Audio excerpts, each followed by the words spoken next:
The record button has been pressed.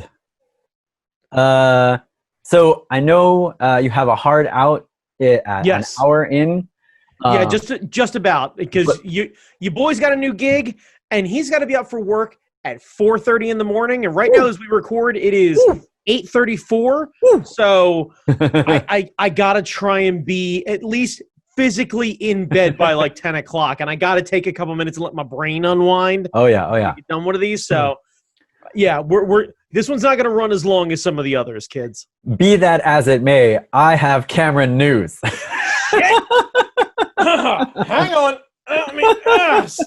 A little stretch and a bend. All right. Lay it on me, baby. What you got? So, do you recall there was a app that I had you install so we could try out using your phone as a camera for a while, since your phone has more megapixels and a higher resolution than your MacBook Pro?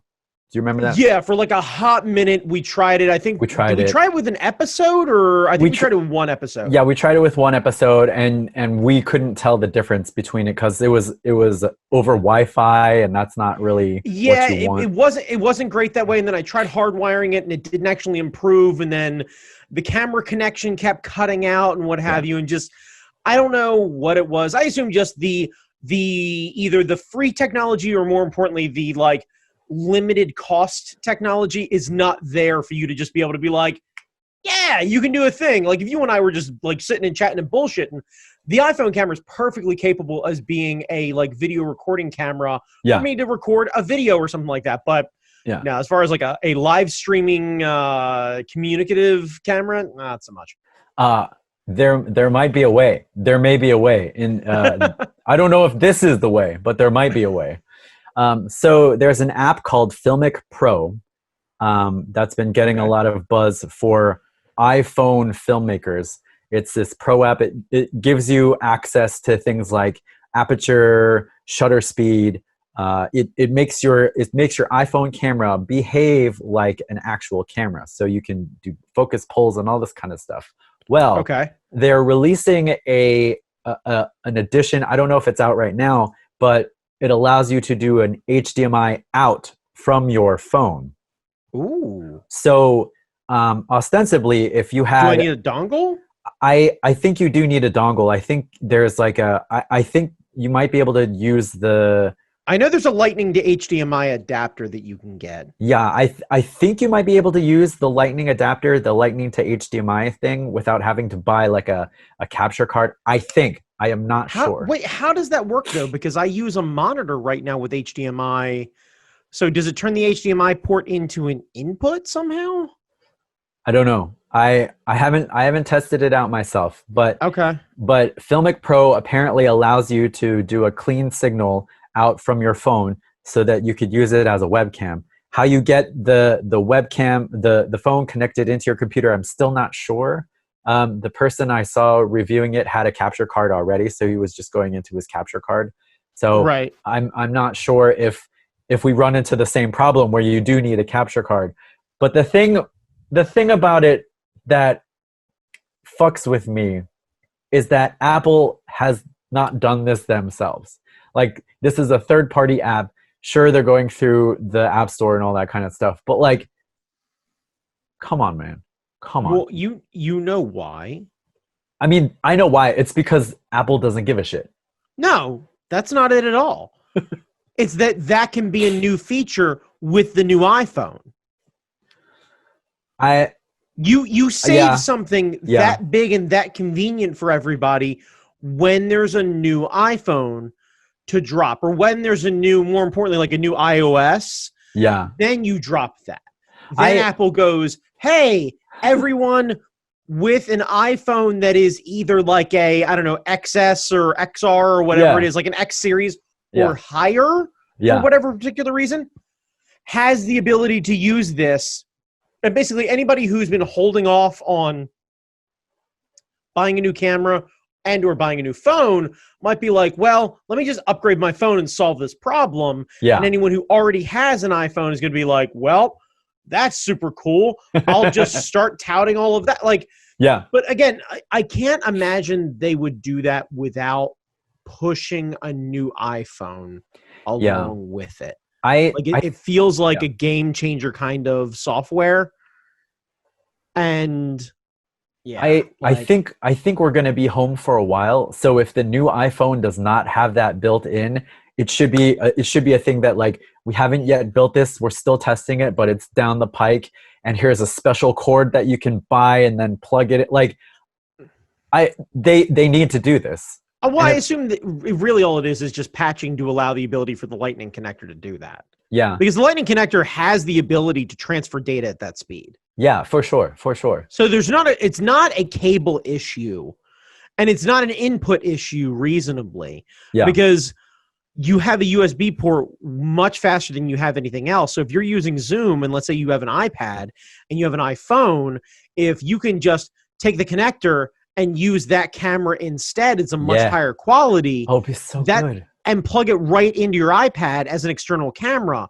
Yeah. That's all the more excuse to buy an iPhone. Yeah. But they're going to wait until there's a new model. And frankly, I hate to say it this way, but the majority of people are super good with just using their webcam like I do. That's true. As far as a Zoom capability, nobody. And like, frankly, I've been watching some of the other things. Like you see like, what is it? Like Conan O'Brien did a thing where like, he had like a happy hour or what have you. He was clearly like everyone were just clearly using their webcams. Like it was bare bones as fuck. Like there's no production value because why would there be? You're going over Zoom. Yeah.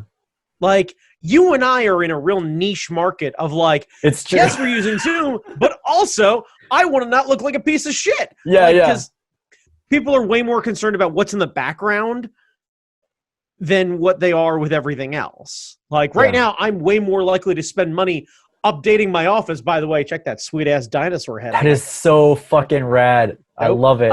Yeah. So, but like, I'm way more likely to spend money on art or lighting than I am necessarily a whole new camera. Because also, the price point to upgrade a camera that works at that level is easily at minimum for a standalone webcam, if you can fucking find one. Yeah. What, $250? Yeah, I think for a decent one, I think it's around there. Right. So you're talking a $250 minimum, or I can use my existing one and spend, I don't know, $40 for a light, or frame some art or whatever it is, or the $20 for the weird, like, little fucking pineapple light. That's so dope. But yeah, pineapple light. And reality is, I think people are way more likely to spend money on a good microphone. So this way you can hear them. By the way, I upgraded because I noticed when I listened to one of the previous episodes, I was popping real hard. So I can't tell if I was getting way too close or whatever it is. We'll see if this actually helps at all. Nice. But yeah, but I have a feeling people are way more likely to upgrade their audio versus their video. The audio is definitely the way. Like if you're doing a podcast, or if you're doing a video, anything, or if you're doing a vlog, clean, good sounding audio trumps everything else. Like your video could kind of look like a potato.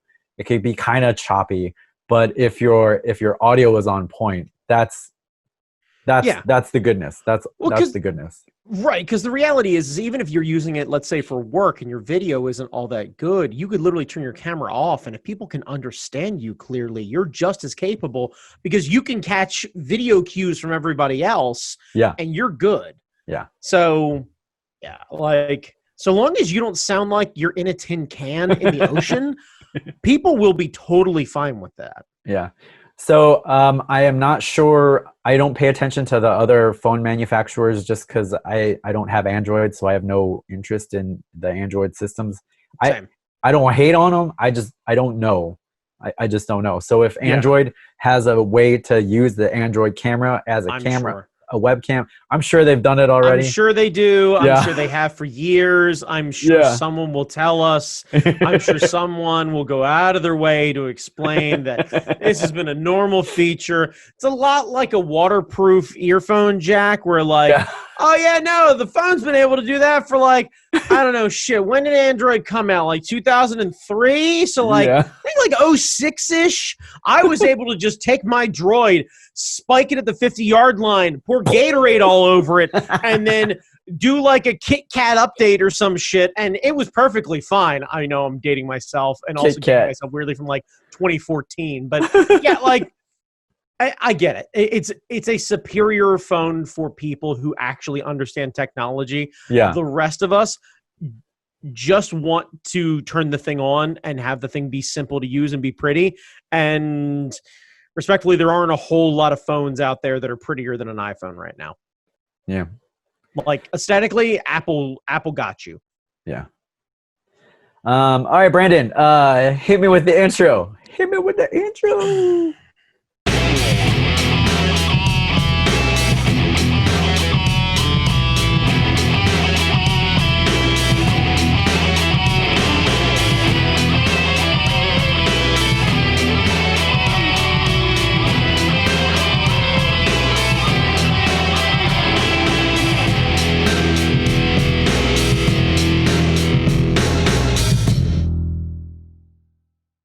Ladies and gentlemen, boys and girls, and anyone in between, children of all ages, young and old, especially greeting to those of you over the ripe old age of 100. Congratulations.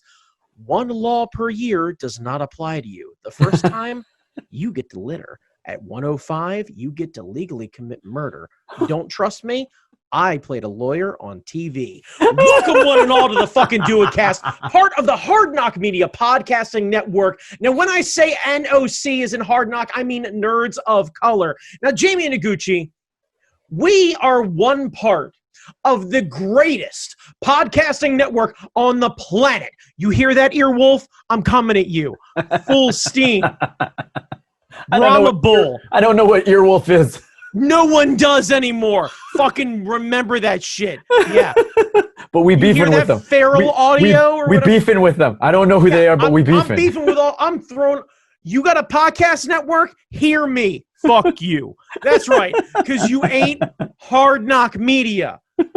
That's right. Jamie, this is my new persona. This is what I'm doing. I'm talking shit on other podcasting networks. Fuck other podcasts. I got no interest in calling out fucking other podcasts. No. I don't care why history doesn't suck. I'm not here for your Mark Marons. I'm not here for your Chris Jerichos, right? Yeah. I'm not here for whatever the fuck true crime podcast happens to be the soup du jour for white women this week. I'm calling out podcast fucking networks. Be beefing with everybody. Bring your boys. That's You're all on the list. You're all on the list. It is going to go down like a weird Ron Burgundy fucking street fight. It's going to be us repping hard, just rolling shoulders all day. And go ahead, show up with your Minotaurs and your fucking NPRs and whatever R is in between. I'm good with it. I will absolutely fight. And you know what I'll do? I'll absolutely kick an NPR person's ass and then perform my own Tiny Desk concert. Think I don't have a kazoo? Motherfucker, I got kazoos for days. I got a kazoo drawer, all right? A whole drawer just full of a kaleidoscope of kazoos. And good fucking luck saying kaleidoscope of kazoos 3 times fast like your boy does. And you know what sets us apart? The Hard Knock Media Podcasting Network. Jamie motherfucking Noguchi. Tell these motherfuckers where they can find it. Well, first, Brandon, I believe you just dropped that. R.I.P. to your keyboard, Jamie. R.I.P. to your keyboard. Also, I'm sorry to all the audio engineers out there. I love my SM58 beta. Jamie, honestly, they're way more upset with me not upgrading my audio past a fucking Yeti than they are with you dropping a mic. Like, seriously. I'm sorry. I love my SM58 beta. It's great when I like drop mad lyrics. Did you are you speaking into a mic that's not plugged in? No. Yes. Anyhoozle, Jamie Noguchi, can you hit these motherfuckers with the web address? Where can they find it? Hardknockmedia.com. That's NOC, Nerds of Color. It's great. You can find the rest of the podcasting network there. They are all amazing. They talk about really great stuff. If Keith is on an episode of a podcast, he will talk about Batman. Keith should just have a separate, like, in the bottom right-hand corner of the web page, like a little bat sign, and you click that, and it's just Keith talking about Batman every just week for an hour, because that man loves Batman.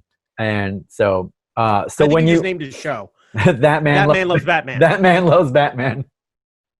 If you're interested in hearing people talk about like the latest happenings in the entertainment industry, like entertainment news, like movie news and cultural stuff, check out the rest of the network. If you want to hang out with two dumb fucks, that's us.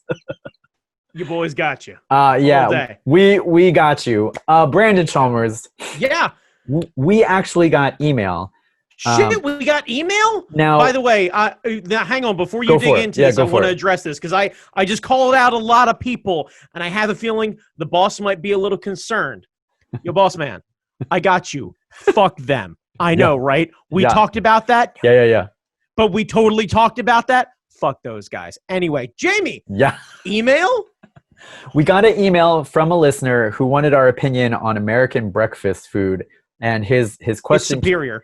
His question came from two videos that he sent over, and I hadn't had a chance to look at them yet, so I'm going to send them to you. So we will address the reader email next week. We'll talk about it. That might take up the entire episode because I have a feeling you will have opinions on the subject matter. I'm going to make a statement right now without seeing these videos, and we can double back to this, right? But I have watched multiple things, and I side with the one Gordon Ramsay here. Right? This man is a classically trained chef, a TV host, a traveler, an entrepreneur, genuinely like, what is it, Master Chef Junior? Yes. The same guy who turned someone into an idiot sandwich was also able to inspire children in the kindest fucking way possible. And he has gone on record multiple times stating that Americans don't get a lot of things right, but they have the greatest breakfast on the planet. Now, so is he talking about cereal? Because I think that's the point of these videos. That's fine. What I have a feeling it probably is the debate of pouring cereal into milk or milk into cereal. I think it's more from the angle of why are we eating dessert for breakfast kind of thing. Because like all the cereals are like sugar cereals and all this kind of stuff. What? Whoa! Whoa, hang the fuck on. You're gonna call out just cereal? You got fucking muffins over here, your frostingless cupcakes, you got your waffles, slowly baked pastries. You literally have a thing called pancakes. Yeah. Like, and you're gonna call, of all the things you're gonna fucking call out, it's like crepes. Fucking crepe. I hope that this is more of an open question of, is dessert available for breakfast? And my statement is, anything eaten in the morning is breakfast. Anything. What do you want for breakfast, Jamie? Chili? You got it. Yeah. Donuts? You got it. By the way, another donuts, Danishes, fritters. Like, motherfucker, come on. All breakfast is an excuse to have fucking dessert 11sies. Like, that's it. We have not yet watched either of these videos, so I feel like we're jumping in to the fight without without reading the liner notes, Jamie, of who we're fighting. So I'm a white guy on the internet with a beard. I make snap decisions and call things out. That is literally the definition of what I'm supposed to do. That's how we got into. That's why. That's how we got here. That's how we got here. Like, believe me, I hope I'm wrong, because all this grandstanding to find out that I'm wrong is twice as funny. But like, so we'll put a pin on it. I'll send you the videos. Right. We'll take a look. Fair enough. You'll watch it. I'll watch it. We'll come back. We'll talk about it next week. We'll open up the thing. It might take the entire time because we'll be talking about food. Yeah. And then it'll start. And then it'll lead us to other foods and then it'll start. Oh man. Yeah. Jamie Gucci. And then we'll have to go out after the podcast and find a place that's still open, put on our masks, and order some shit. No. Because I'll be hungry. No. You drive here. We eat in my backyard. Social distance. I'll make biscuits and sausage gravy. Everything will be fine. See, because that sounds. Trust a fat guy to make a white gravy. Trust a fat guy to make a white gravy. Like, seriously. Yeah. Like, look at me. The shoulders alone. Not to mention the size of my goddamn head. That is prime biscuit eating. Like, I want you to look deep into my shit and know that easily I'm like 2/3 biscuit. Like no. Oh man. Fuck. Now I'm hungry. Shit. Okay. Brandon. Yeah. Yeah. Since everything is awful, every week I have tried to find any light of hope. Anything. This is where I start tucking into my brown liquor. By the way, go on. Any story of hope, and trying to ignore the fact that ICE is committing war crimes at the border. I did find something this week. Finally, digging through piles and piles of shit. Okay. You are not on Twitter. I am certain that this story has gone around some of your social circles. Anyway, there's a little girl on Twitter. I think her name is, I am sorry if I mispronounced this, but I think it's Nandi Busho. Hey! Fuck yes! Because we're about to talk about one of my 2 major man crushes, Dave fucking Grohl. Yeah. So this girl got on Twitter and straight up she challenged. Got on Twitter and Instagram and Facebook and everything else like that. Yeah, and yeah, go ahead. And she challenged Dave Grohl. One Dave Grohl, owner of the Black Cat, Dave Grohl. One of the many owners of the Black Cat, from my understanding. One of the many owners of the Black Cat, Dave Grohl, to a drum off. Yeah, I believe Virginia local at the very least, like DMV local. DMV local. Yeah, like we claim who we can, motherfucker. Hell yeah. So again, DMV local, drummer for, I don't know, Nirvana. Yeah. Frontman for one of the biggest fucking rock bands and one of my favorites of the last 20 years, the Foo Fighters. Yeah. Drummer for who the fuck else? So many different projects. Drummer for them, Crooked Vultures. Let's see, what else are they? Let's see. Oh yeah, the drummer for Queens of the Stone Age for quite a few things. Yeah. A bunch of side projects, by the way, like when the California wildfires were happening a while back. Started a barbecue company and then started feeding all the firefighters and everything else they got for free, and then selling a bunch of merch and what have you called Backbeat Barbecue, which by the way, great fucking name for a barbecue place. Hell yeah. Like if you're a drummer and you want to cook some brisket, Backbeat Barbecue is super fucking good. Yeah. Also, occasionally drops into one of the greatest cover bands ever called Chevy Metal, which you haven't watched.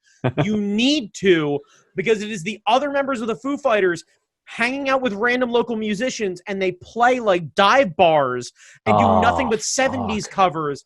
And hearing Dave Grohl at like an outdoor festival for like 600 people play The Devil Went Down to Georgia is outstanding. Well, Nandi challenged Dave Grohl on social media to a drum off, and Dave's kids were like, this girl's calling you out. What are you going to do, Pops? And so he got on, and they've been battling back and forth. Like, she'll send him a clip, he'll send her a clip, and he'll be like, well, I don't know if you know about this band, but let me introduce you to some new music. And, you know, she's like, thank you, but I'm going to fucking cut you. Yeah. And recently... he introduced her to a Them Crooked Vultures song. Yeah. And then... recently, was it this week? He wrote something fresh and had his own children do the back vocals. Yeah, he wrote a song for Nandi. It's great. It's great. It is a joy to watch. And it is one of the only things that is good lately here. Yeah, on this rock of shit.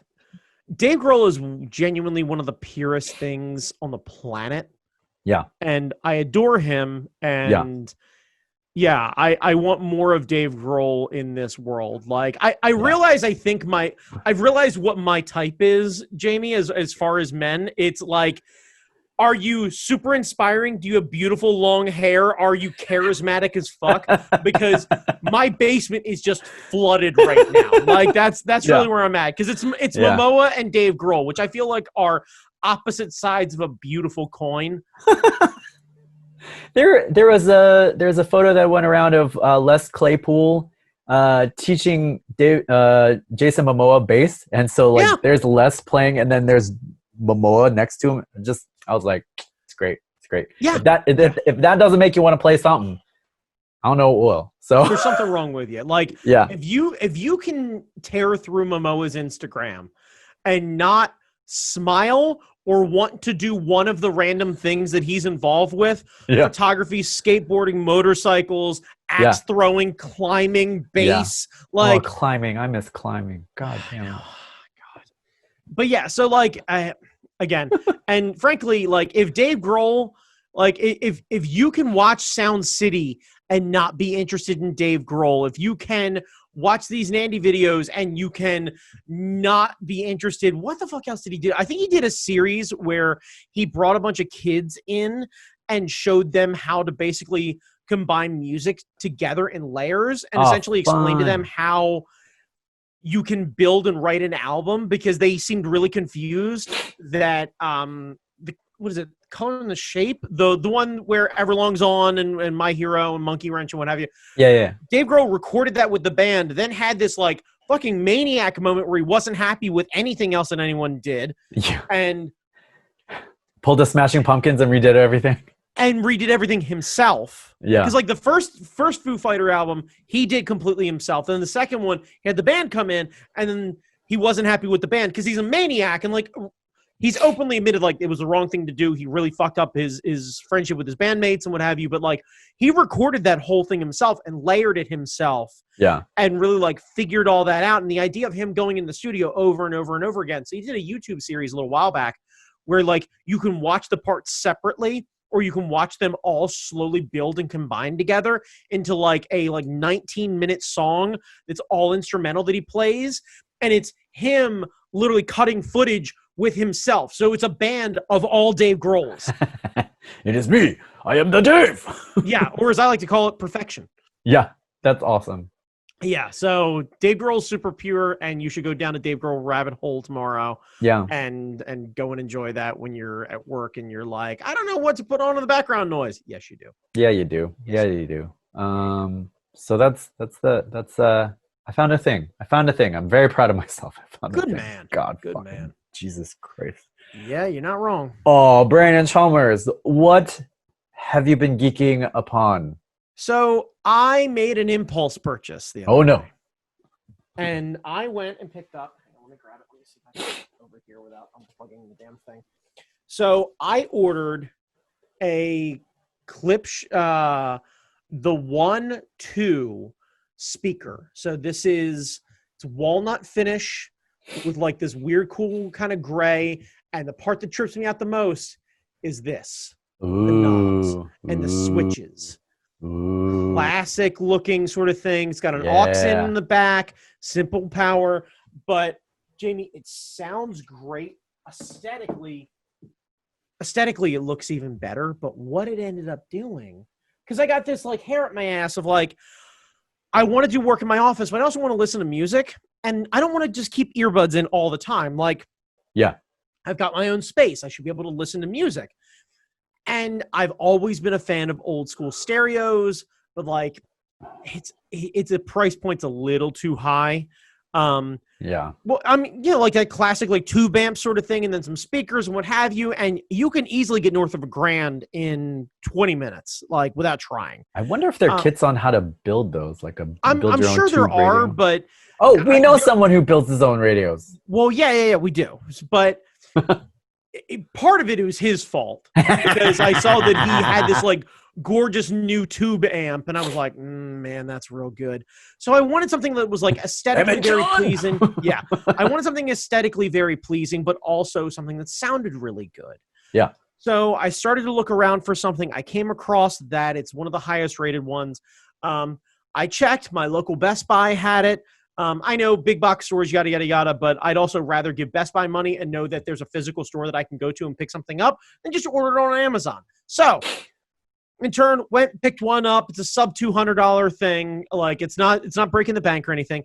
It sounds super good and super rich. But the best part about it, Jamie, is that it gave me a chance to feed one of my favorite obsessions, which is playlists. I am obsessed with a good playlist because I'm an old school guy in the sense that I used to make mixtapes when I was a kid. Oh yeah. And I was definitely one of those super moody fucking douchebags who would make CDs with names that didn't make any sense. You know, Summer Jams '02, like,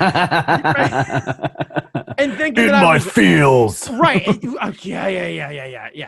So going through and doing that sort of thing and making those sort of playlists was a big thing for me. And it was also something that, like, even in my most recent relationship, it was one of those, like, trying to bridge the gap of experience and what have you. Like, I find music to be a very bonding sort of thing.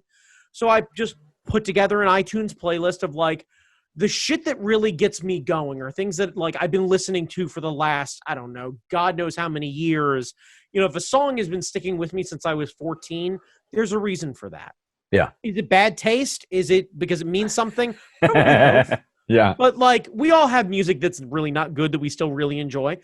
But because I've got this real classic 60s looking kit in here, I ended up firing up this, like, kind of 60s and 70s R&B Motown kind of playlist. Ooh, yay.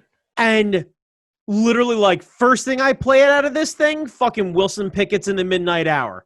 Yeah. Like, right out of the gate, just turned it up, like, set the phone a couple beats down so it doesn't blow the speaker out. Yeah, Turned yeah. it up, just let it fucking soak all over the room, and I was off to the races. The fucking horns in that song, the horns in that song, the fucking horns drums. in that song. Oh my God. Yeah. So, like, and I'm a sucker for a fucking horn section. Yeah. So, like, going through and, you know, Stevie Wonder's Uptight, fucking Al Green's Love and Happiness. I even added some newer stuff, like a couple songs from Alabama Shakes.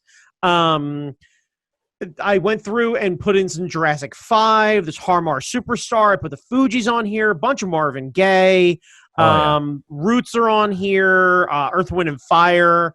Bunch of old Aretha Sun stuff. Sam and Dave, fucking Booker T and the MGs, like, fucking Spencer Davis Group. That Give Me Some Lovin', that old school Wall of Sound shit. Yeah. Fuck, is that good? It's the hey. Hey! Like, that gets me every fucking time. Because you know that they recorded that entire song all in the same room. Yeah. And you know why they invented, you know why what's-his-face, who was a woman beater, invented the Wall of Sound, is because of the fucking hum on the recording. So they needed to, like, blast it out so that you wouldn't hear the hums now. And I miss that noise. It's genius. Yeah. It is fucking genius. Phil Spector, that's who it was. Phil Spector, yes. Yeah. Fuck, like, Phil Spector, but the Wall of Sound is amazing. So yes, yeah. Like, but in turn, yeah, it was just, I've been listening to a ton of that stuff and just slowly adding to the list.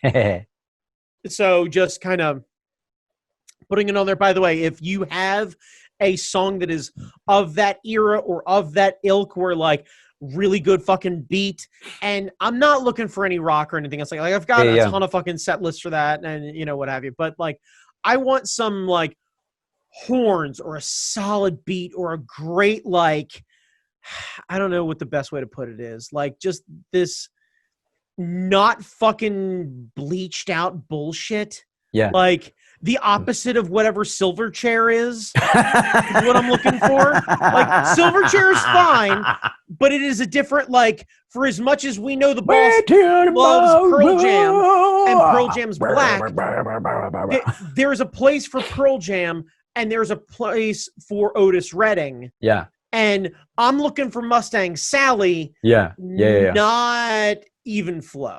So if you've got suggestions and you want to hit your boy up, if you're not friends with me on social media, you can find me on Instagram at @ThatGuyChalmers. Just shoot me a message. You don't have to say hi. You don't have to reference anything. Just send me an artist and a song. I'll listen to it. I'll play it through the speaker, and I'll shoot you a message and be like, this is rad. Thanks. I appreciate it. And I'll let you know if it stays on the list. Like, because I'm looking for what I'm calling office jams. Like, just a, like, I'm keeping my shitty naming faction going on, but, like, I want something where I'm sitting here tapping away and I'm going, fuck, this is real good. Like, best description I can do is Al Green's Love and Happiness. Yeah, I got, like, if you can jam out to Love and Happiness, you get exactly what the fuck I'm talking about. Yeah, I got 3 right off the bat. All right, I'm gonna add them right now. Here, hang on, let me. Anything by Booker T and the MGs. Okay, I've got Green Onion on there, but what else should I get? Just go through one of their albums. All of them are a banger. They're amazing. Chain of Fools, Aretha Franklin. You can do no wrong with Chain of Fools. Okay. That is a fucking jam. And Big Mama Thornton, the original Hound Dog, will fucking punch Elvis straight in his peanut butter sandwich dick. Like the way Big Mama Thornton just screams out like the first thing, like you, just fucking. And it's kind of a lo-fi, because like it was recorded on shitty tape, and like there's like a mic over here maybe, but that sound, that magic that fucking the original version of Hound Dog by Big Mama Thornton. I just added it to the playlist. Yeah. I just added Aretha, and I'm going back to grab Booker T, and I'm gonna add that in. Yeah. Any particular songs stick out to you other than Green Onions, obviously? Green Onions is the big one. There was another one I don't know offhand, because usually tight, maybe. Usually I'll just put Booker T and the MGs on and just let it play. Okay, maybe I might have to put that on afterward. I don't want to turn it on now and get a shutdown for YouTube shit or whatever it is. Yeah. 100%. But yeah, so that's like fun. That's fucking fun, man. But in turn, that's been kind of a playlist that, like, weirdly, I've been enjoying it while I'm at work. Like, I've got like one of the small like portable Bose speakers that I kind of put on my desk and just kind of leave it as like background noise. And it doesn't have the same feel. And I'm convinced that there is something fucking magic about something with walnut grain wood and having that music come out of it that I am 100% sure it is mental. Like, it is all my perception of it. But genuinely, I'm convinced that it sounds better coming out of here. It looks better. There's an ambiance. It feels good. Like, and in turn, this spot is becoming kind of my happy place. Really like that. Yeah, that's great. By the way, Jamie, an inverse one for you if you haven't listened to it. It's Harmar Superstar's "Lady You Shot Me."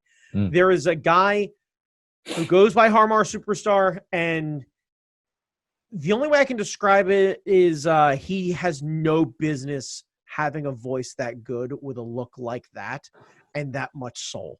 And it is an incredible song about loss and wishing that he could have somebody back. And it is painful and delightful and soulful and just really fucking good. Nice. Yeah, that's awesome. Definitely. All right. Anyway, so that's what I've been geeking about. What have you been geeking about? Peelander Z. Peelander Z. So when we're eating dinner. Did you join? God, I fucking wish. I was like, don't let Kengo hear that, because he may actually take you up on it. I would do it in a heartbeat if if I didn't have to be home and if I could just fuck off and go on tour in a heartbeat. I don't care if I'm a grip, if I'm tuning Kengo's guitars between sets. I don't care if I'm doing like running for lunch. I don't give a fuck. I would. Don't they need a drummer? I can drum. I can hit the sticks. I would hit the sticks. I would do whatever the fuck. But like when we sit down for dinner, I usually put on some random music, and I was feeling I miss them, so I put on some Peelander Z, and Hazel was singing along with like so many Mike, so many Mike. First time she's heard it, and she's like, "Who is this?" And we explained it's Peelander Z. They dress up in costumes. They're really fun. And she calls them the color band now. Like, is this the color band? The band with all the colors. She loves Pink. Okay. As soon as she heard that there was Pink in the band, she was like, oh, I love her. I love her instantly. I mean, that makes sense. Yeah. So she's seen the music video for Ninja High School, which is a lot of fun. Oh, man. You really should show her, what's it, Taco? Oh, yeah. I should show her the Taco one. Wild. Yeah. So I've been exposing her to some Peelander Z stuff, and then I was just like, oh, I miss them so much. Like me and Nick made a promise to Kengo to drive out and visit him in Texas when we get a vaccine. So maybe like 3 or 4 years from now. Um, Jesus fucking Christ. But it's it's been fun to go back and listen to all the greatest hits and stuff, and it's just like it's fun music. And I'm like, I want to make fun music, and then but see, like the way I want to do it is make it really fun, sound fun, but also be really depressing. Because like you know how you listen to Mac the Knife and you're like, hey, this is a catchy song, and then you listen and you're like, oh, it's about a serial killer. Yeah. You're talking to somebody who at the end of the last episode brought up Bare Naked Lady's old apartment being about a home invasion. I get you. Yeah. I think that's what I want to do with my music. So like you want to write really catchy songs about really sad shit? Yes, I think I'm here for all I of think this. that's what because I like that kind of like uncomfortableness and I don't know. So I've been getting inspiration from a whole bunch of weird places. But anyway, P-Lander Z, I miss them a lot. Whenever they're in Baltimore, Kingo always calls me up and says, "We're in Baltimore, come see us." And I'm like, yes. That phone call has to be the greatest thing on the planet. Because you, unsuspectingly, answering the phone, hello? Jamie Noguchi here, sexiest motherfucker alive. And Kango on the other end just shouting, Jamie Noguchi, we're in town, come see us. And you're like, yeah, I got you, baby. I got you. Yeah. The nice thing is that so I follow Kengo online, and he's been posting a lot of great stuff. Like he's been painting murals. Yeah. And when he first came to America, he wanted to come as an artist and do art stuff. So it's good to see him like getting the chance to do all these great murals. He's doing paintings for restaurants in the Texas area. So I don't know. It's really good to see like I just want to hang out with them again. And no, I get you. I'm genuinely surprised that given Kengo's art, it never made it on like a skateboard. He's got boards now. Does he really? Yeah. Like with a company? Oh no. But like he does like the one-offs and stuff like that. That's what I'm saying though, is like I'm genuinely surprised that nobody picked up his art as skateboard art. Yeah, I don't know, because like the more and more I do this art shit, the more and more you realize it's who you know. Oh yeah. And that's any industry. And all of that. And I am also surprised because New York, I would figure, would be lousy with like indie deck companies or indie deck people trying to get some rad art on it. And Kengo stuff fits perfectly for that. Oh yeah, 100%. Yeah. So I don't know. Like it's weird, it's kitschy. They're actually kind of punk rock. Like it all tracks. Yeah. It's all good. It's all good.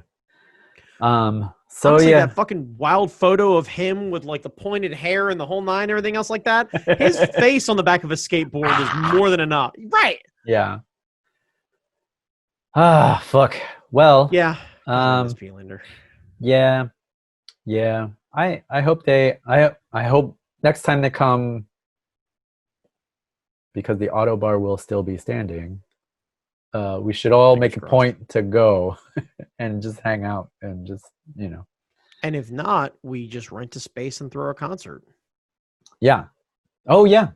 We'll put the scratch together and have them ship them out, and we'll just have a show. Yeah. Well, awesome. I mean, the reality is I think we just need to figure out how much they make at a show like that, and then we just do a backyard party somewhere, and we just set up a stage and just have them play somebody's yard.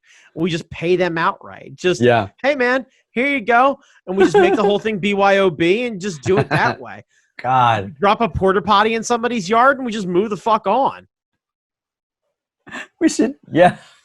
It's so fucking funny. Genuinely, man, I'm the wrong guy to give that idea to, because I'm just like, if we've got grass and power, we're good. You know what? Kelsey's parents live on a farm. Their nearest neighbor is miles the fuck away. Man, I don't know how comfortable they're going to be with all of that, but that sounds fucking rad.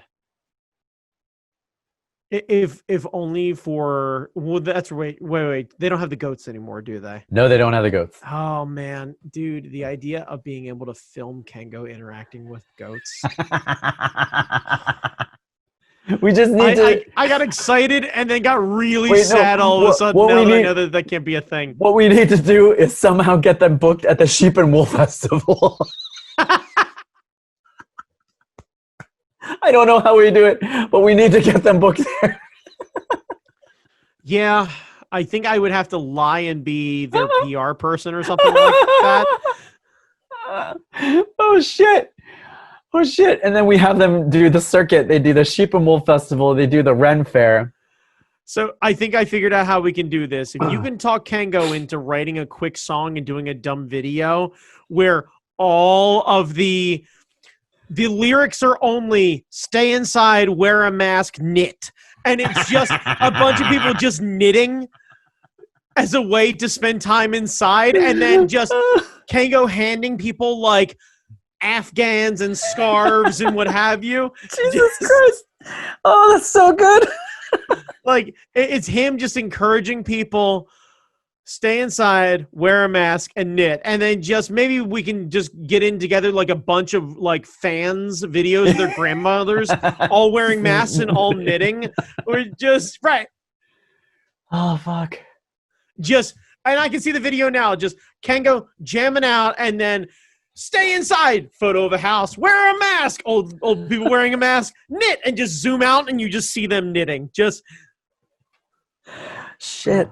Oh, just God. over and over and over again. It's oh, man. absolutely perfect. I need to record this song right now. Make a note. Make a note. Stay inside. Knit. Jesus Christ. Just keep it simple, man. Like, oh, fuck. Songs don't have to be hard. Like, let fucking SoundCloud rap be your guide. Yeah. Music don't have to be hard, man. Yeah. It just got to be catchy. I have a song I haven't worked out quite yet, but it's just gonna be the lyrics are gonna be shit, goddamn, and motherfucker in various orders, and it'll be a nice banger, nice funk tune to get you dancing. And the lyrics will be just yeah, that'll be it. Well, Brandon, we are closing in on the time for you to go chill. We are getting there. Is there anything else that you wanted to get to tonight? Nah, I figured it'd be a short one. It's gonna be a short one tonight. Yeah, okay. and then next week we'll dive into the food controversy. We will dive into the food controversy, absolutely. And it'll be mostly us talking about food for the rest of the time. So I won't even bother coming up with like a second, like a real topic. There you go. All right, I'm good with that. Do want to take a minute to remind everyone, if you have not done so, please make sure you are registered to vote, no matter who you are voting for. Please remember that if you have the ability to vote via mail and can still get a ballot in the mail, you do have the ability to drop it off at a local polling place. There are boxes in a lot of different parts of the states. If for some reason you live anywhere near me and you're like, Brandon, I don't know where to go, hear me now. I will do the research and give you an address on where to drop off your ballot. If you are close to me and you lack the ability to go and drop that ballot off yourself, I will be taking a time where I will go personally drop my ballot off. I will coordinate with you and go get your ballot. All right? Now is the time for all of us to step up and do the right thing and give everybody an opportunity to vote, encourage people to vote, and genuinely be part of the process. It is important for you to get involved. Educate yourself, figure out the important things, figure out who you want to vote for, and you don't have to fucking tell the world if you don't want to. Yeah, that is A-okay. The important thing is that you are part of the process. One of the biggest sad things that I see is the lack of people who actually do vote, who are registered to vote. And I don't know whether it's apathy or schedule or what have you, but right now we know that mail-in voting is a thing. So if you have a schedule that won't allow you to go and vote on election day because of work, because of travel, because of commute, right now with my new job, I wouldn't have the ability to go and vote and then be at work on time. And if I left on time, I wouldn't make it back in time home, most likely, to be able to actually vote, especially with the limited polling places that are happening. So I get you. I understand. Now is the time to go in, get your mail-in ballot, fill it out, and go ahead and drop it off at a polling place, or make sure that you contact me, and I will do my best to try and make sure that I'll find somebody near you to help take it there, or I'll take it there my damn self, because you need to be part of the process. And vote fucking once, because if you vote twice, that's a felony. So don't listen. Vote once. Vote once. No. Vote once. No, hear me. You're all intelligent. You know you can only vote once. Fucking stop it with that. Jamie, I'm going to make a stand here, and I'm going to say that anybody who is bothering to fucking listen to us understands you can't vote twice. Like, I've been catching an assload of this lately. I am so sick and fucking tired of idiocracy that we have to dumb everything down for the lowest common denominator. Fucking, if you don't understand something, educate yourself. I should not have to slow down or do this children's book version of how things work. You're an adult. You are of age to vote. If we're talking about this directly to you, educate yourself. Be part of the fucking process. Step it the fuck up. Like, I'm sorry, but like, I know I feel like a dick here, but you have to fucking grow up. You have to adult. You have to just be like, I adulted today. Great, cool. Like, you know what the problem is with my scenario? You don't get your fucking sticker. Okay? I'm sorry you don't get your sticker. You know what you can get, though? You and I can take one of those socially distant, like, mask selfies. I'll stand a few feet behind you, but we'll angle the phone the right way. It'll be like the Leaning Tower of Pisa. Or maybe, like, I'll walk off into your driveway, and then you can hold me, like, you can hold your hand up, and I'll hold your ballot, and I'll lean to the side. So this way you get that Leaning Tower of voting thing going on. We should make stickers. We should just make stickers. And just send them out to people. Get them out in time. And frankly, if you need a sticker to motivate you to vote, fucking grow up. Like,